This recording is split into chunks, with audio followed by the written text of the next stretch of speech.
video sebelumnya, Elka sudah membahas mengenai karakteristik karya ilmiah yang baik dan benar. Untuk itu, Love Elka diharapkan sudah tahu sekarang ya bagaimana sebenarnya situasi karya ilmiah yang baik dan benar itu, sehingga nanti ketika praktik menulis karya ilmiah, Love Elka sudah tidak kebingungan lagi begitu ya.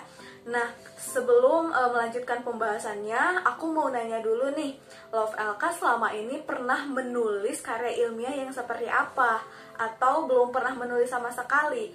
Nah, untuk lebih kenalnya spesifikasinya seperti apa, aku akan menjelaskan mengenai macam-macam atau jenis-jenis karya ilmiah yang kita kenal di dunia ini, begitu ya. Oke. Nah, Love Elka pada dasarnya karya ilmiah dapat kita bedakan menjadi dua macam atau dua jenis, yaitu karya ilmiah populer dan karya ilmiah akademik.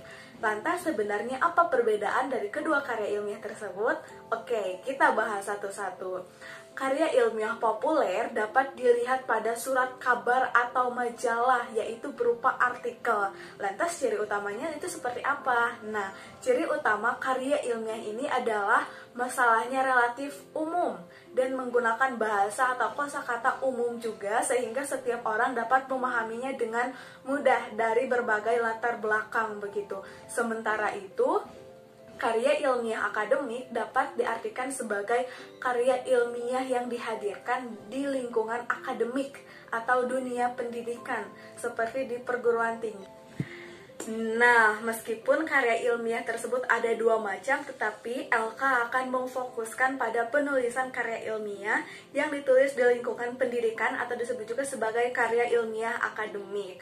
Nah, lantas apakah karya ilmiah akademik ini tuh hanya terbatas pada itu saja?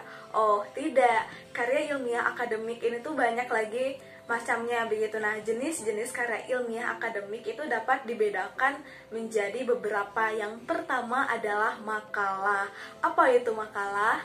Nah, makalah ini merupakan karya tulis ilmiah yang menyajikan permasalahan dan pembahasannya berdasarkan data di lapangan atau kepustakaan begitu, yang sifatnya empiris dan objektif.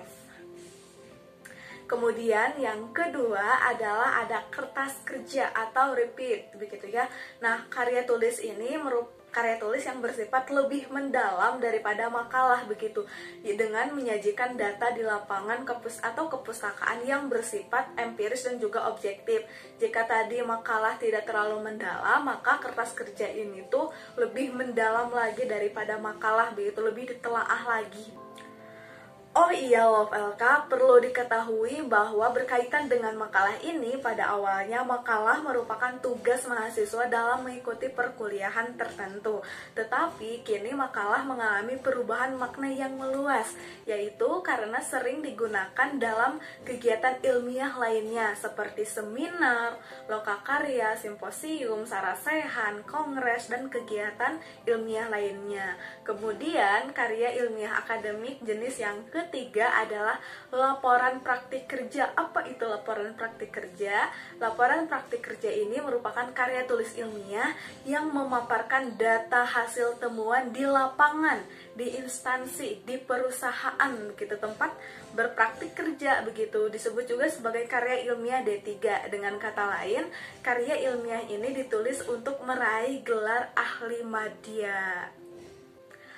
Karya ilmiah yang keempat adalah skripsi. Skripsi ini merupakan karya tulis ilmiah yang mengemukakan pendapat penulis. Ingat ya, pendapat penulis berdasarkan pendapat orang lain.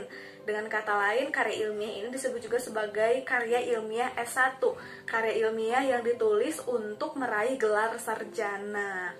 Nah, kemudian karya tulis ilmiah yang berikutnya adalah tesis. Barangkali Love LK semuanya sudah ada yang tidak asing dengan kata tesis ini.